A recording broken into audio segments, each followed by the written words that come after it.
Thank you for coming in today. We've had some recent developments since the last time we met. And it's, the coronavirus is going to affect us. And I'm not talking health-wise, but our finances, because Florida is reliant, I would say for the most part, for a lot of their budget on tourism dollars. And Florida is losing millions of dollars a day in tourism dollars.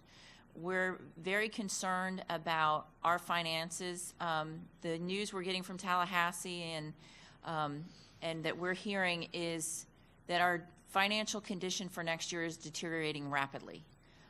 It's not a matter of how much money we're going to be getting from the state, but how much we may have to send back. So, am I anything incorrect on that, Mr. Burke? No, I mean, right now the legislature's still in session. They're working on a budget for next year, and they're talking about trying to take some, proactive measures to shore up their reserves. We have gone through this before. In 2008, we had a budget that was approved by the legislature, and then they had to reconvene for 2 special sessions and make reductions when state revenues plummeted. So we don't know for certain what's going to happen, but what we are trying to do is, we have a budget in place for the year we're in. We had a 3% salary reserve, and at this point, we are still trying. We're kind of willing, if we can wrap up deals with our employee groups, we would go ahead and try to honor the deals that are on the table. And I would say there may be some uncertainty the further this goes. We'd have to revisit that position. But right now, we're just trying to wrap up this year and then, face next year and whatever may come from that together as a group.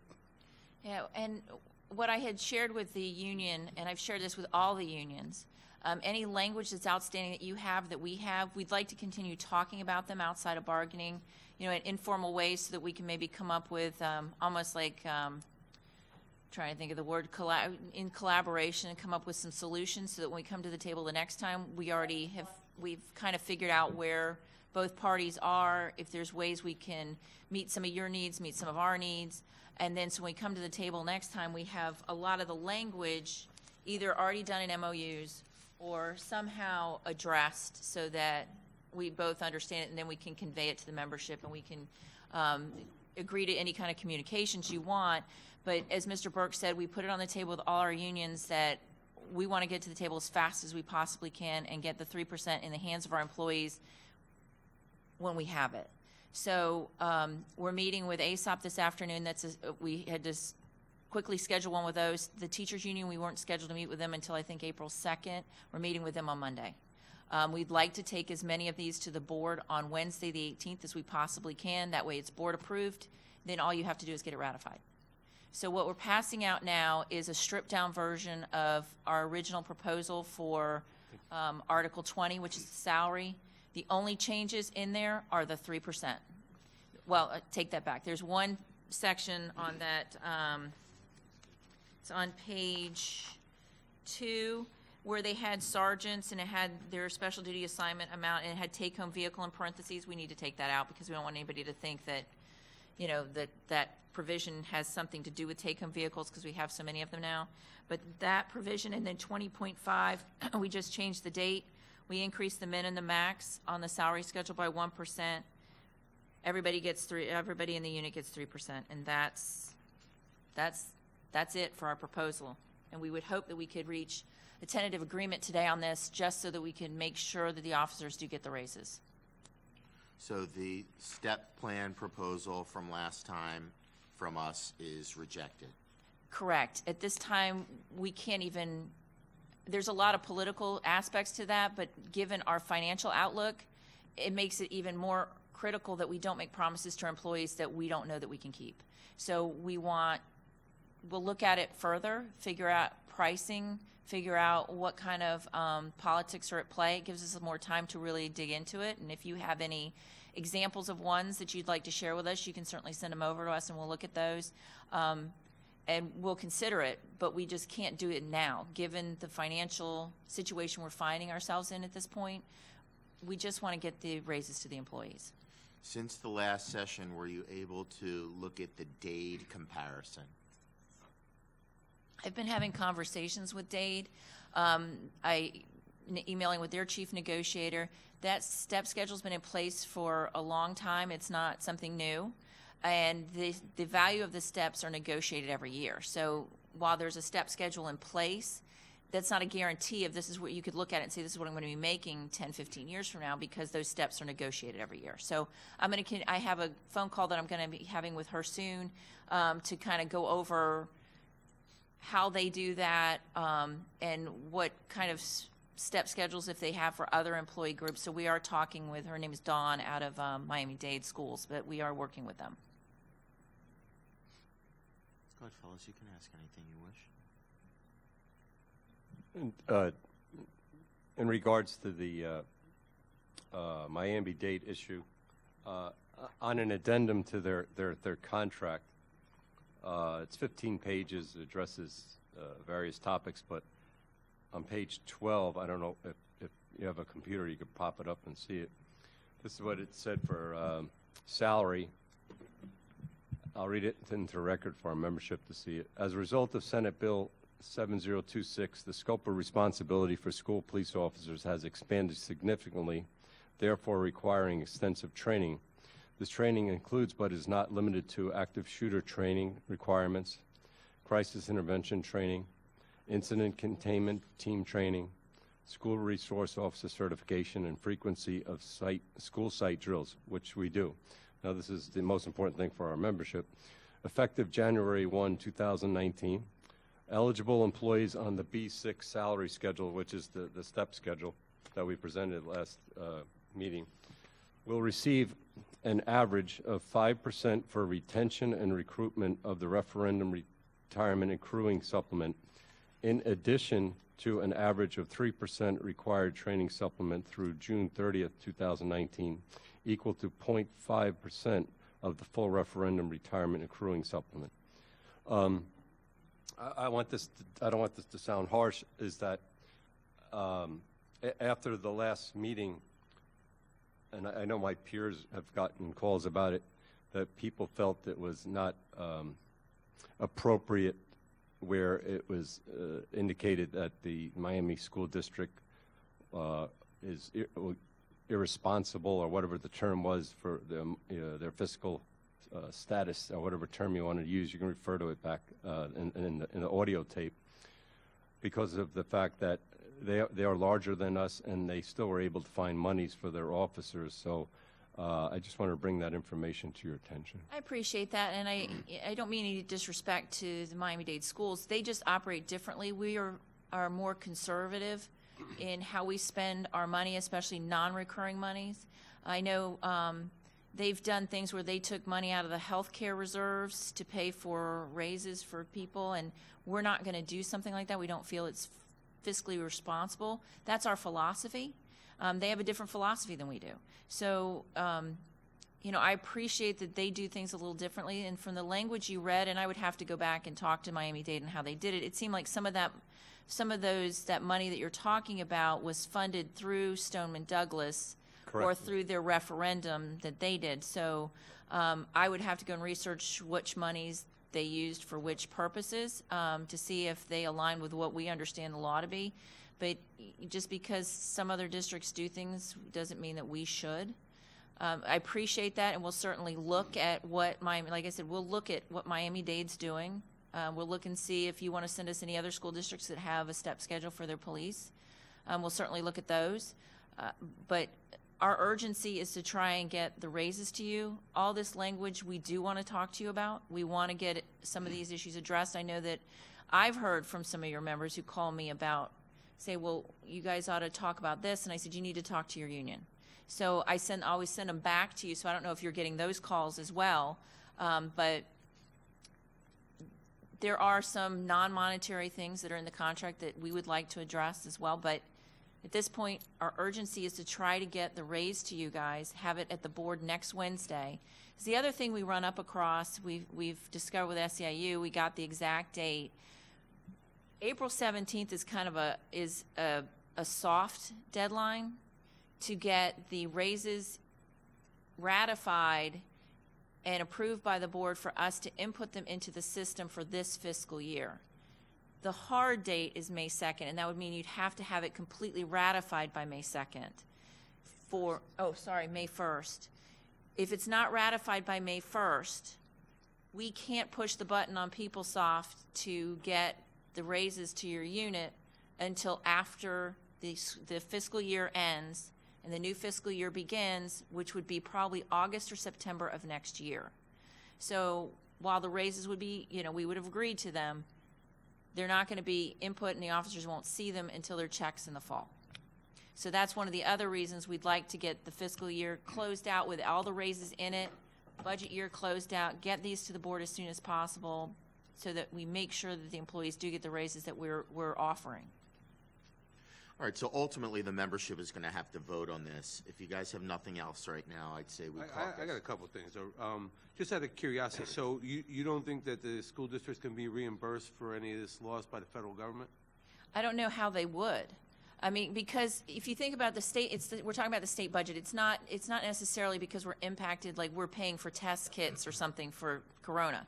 What happens is, like, we've shut the borders down from Europe. So those people who would have traveled from Europe to go to, say, Disneyland, have a spring break plan, or people who are going on cruises who fly into Florida to take those cruises, they're canceling those trips. People are not taking those trips. So all of that cash that we would get into the state coffers for, those resort fees, for the taxation for the hotels that we pay, when you go and you have all those taxes, that helps fund us. All the sales tax dollars, all of that is drying up. The state of Florida is losing millions of dollars each day in lost revenue from people not traveling to Florida and just not traveling, period. So it's not that the federal government can then reimburse us for it. This is a budget shortfall within the state. There may be programs in place where they may do something, but we don't know what that would even look like. And Mr. Burke had something. Not a whole lot to add. This is a new day. We're not sure what's going to happen, but based on past experience, like with the Great Recession, education in our state is funded primarily through state sales tax and local property tax dollars. With the last recession, we got hit on both. Property values plummeted, so tax collections plummeted, and then just the economy in general. With less sales, less travel, less tourism, less of everything. And we've seen the federal government did step in at some point through the federal American Recovery and Reinvestment Act, and it provided some money to try to soften the blow. But that came in, I think, the recession started in 2008. I don't think those dollars came until 2011. We went through a very bad stretch there of about 5 years. So anyway, I can't really speculate, but I could tell you, no, I don't think there's any federal relief at this point that would come in and try to backfill state sales tax and property tax revenue. You can't rule anything out these days, but no, typically in Florida, that's what we're dependent on. And if the state approves a budget, later next week, it's not written in stone. They can reconvene and make reductions when they need to, and we've experienced that. So the teachers will have no problem getting their continued bonuses also, though, correct? There's not bonuses in place. What we have, the bonus program is the state Best and Brightest program. That's been eliminated. What we have is a referendum, which is locally supported, and that's in place for 4 years. But they'll still continue to get that. That's what I'm yes. saying. So they'll continue to get their extra monies. We'll still continue to get nothing. You had mentioned something about meet our needs. What have you even offered us to meet our needs to start with? I haven't heard one thing. Everything we proposed, you said no to. Every single thing that we put out there on the table, you said no to. We've been working on those. There's a couple of things, maybe dealing with some comp time, that we may be able to move a little bit on it. But again, Your response, though, to our comp time is you can't believe that we're doing this. I can't. You're right. I can't, because no one else in the district does it. It's not hurting anybody, but it's you can't believe it because we're doing it, though. No, I can't believe it because that's not the way the district runs with everyone else. So it's something we're looking at. It's something we may be able to make some movement on with language. But again, if you want to talk language, we can certainly do that. But we're not going to get a deal today. That means it's not going to the board on Wednesday, and I cannot guarantee that we don't pull the money off the table further down the line if we start getting serious cuts from the state. So again, it's just another thing that you want to take Well, away from us. And There's No, a sir, reason it's for a- that. This comp time idea that we could convert comp time into sick leave, that's not going to be legal. The state's got statutes around how much sick leave you can generate based on the number of days you work each well, we month. weren't sure of that too. That's So one of the reasons. you also It was an suggested option. that we could move comp time into Ben Core accounts and all this very creative things. I don't think they're feasible. There's tax implications on that. So we can try, to give your ideas, due diligence and do our homework and come back The with. only thing I brought up that was because I know from my previous agency, we were able to take our sick time and put it into a retirement health savings account. Yeah, but That's you're how- not, that one isn't covered under you're covered under K-12 statutes, and if you go look at the K-12 statutes, they're very prescriptive on a lot of things that they don't put on other agencies. No, that's fine. There was just an option. We Right. threw out there. We And- threw out other options that we're willing to bend different ways, and we haven't seen that coming back from you folks. And the calls that you're receiving from our members, we're not getting any of those calls. So can you explain, maybe give us an idea what they're looking for? Because we're not getting any other calls except for what we hear and what we bring to you. All they're telling me, because I cut them off because I don't want to be involved in direct dealing, they say, look, there's some ideas I have about the collective bargaining agreement that wouldn't cost the district any money. I said, you need to take those to your union. I can't take them from you because we're bargaining right now. It'd be direct dealing, and I can't do that. Calling you directly? They've called me directly, or I've seen them in the hall. We're walking in the hall. We have a lot of officers here, and they know me because, it's videotaped. So, Sometimes. well, last time was, I apologize last time. Is it on? Somebody was, the person who arranges for it somehow got left off the invite, the person so we've made sure that doesn't happen again. We're bargaining with all 6 contracts, so occasionally there'll be a little blip, and I apologize, we did have audio, so you could still hear it. But, I send them to you from now on. If you don't have a problem and you're not going to say I'm direct dealing, I will get the information from them and then share it with you. No, I don't want you doing that. Okay, so that's all I can do is just ask them to call you. And yeah, and we would like that if they're having it, but a lot of people also have an idea that things don't cost anything. and- Right, because I've told them, just 'Cause give they them haven't give been them in a this list. Send it to Larry, send him a list, because, if it doesn't cost anything, we have no problem with doing it. It's just when things cost money, we have to figure out a way to pay for it. Unless the rest of the school district doesn't do it, then everybody on the school district has to be on the same page, or Well, regardless if it costs something or not. That is not true at all. Everybody has to be equal here. That's what we keep being told. No, what we try to explain is that, somebody said the other day that the teachers' union is the tail that wags the dog. And as I explained to our secretarial union, they're not the tail that wags the dog. They are the dog. They're and 2/3 of the tail, because this is our business. Our business is education. So the teachers are the biggest, they are our largest unit, and they are also the ones that drive what our business actually is. Yes, but.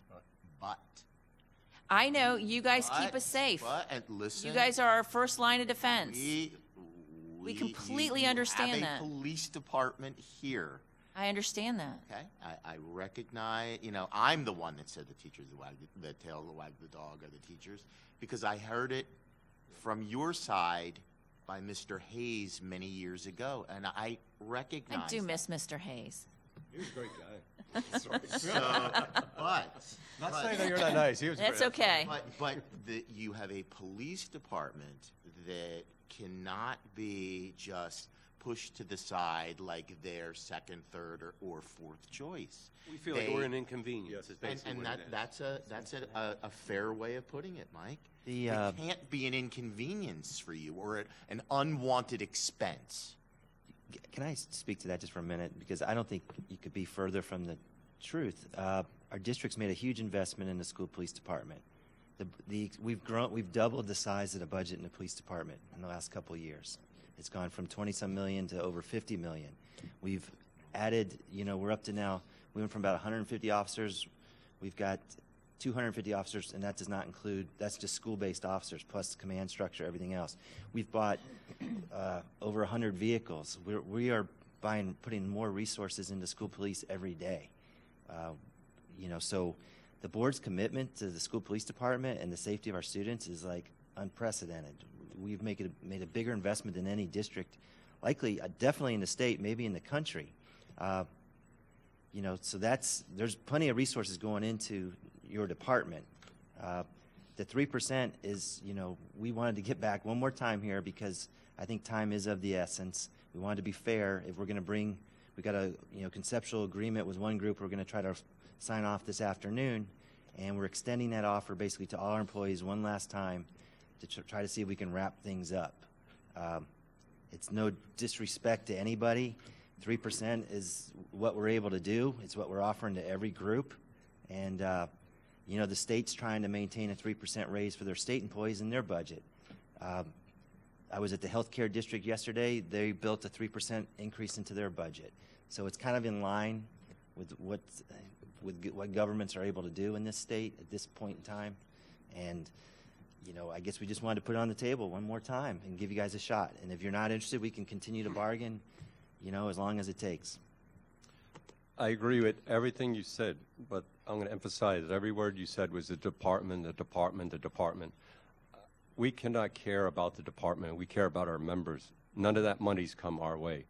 Nothing has changed for any of my members.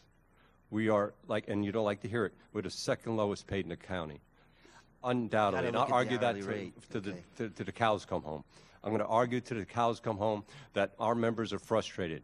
I'm damn well frustrated because of the fact that it took years with Mr. Ludi for him to understand, and we came to an agreement that the information that we were putting forward to management under his tenure here was from police contracts.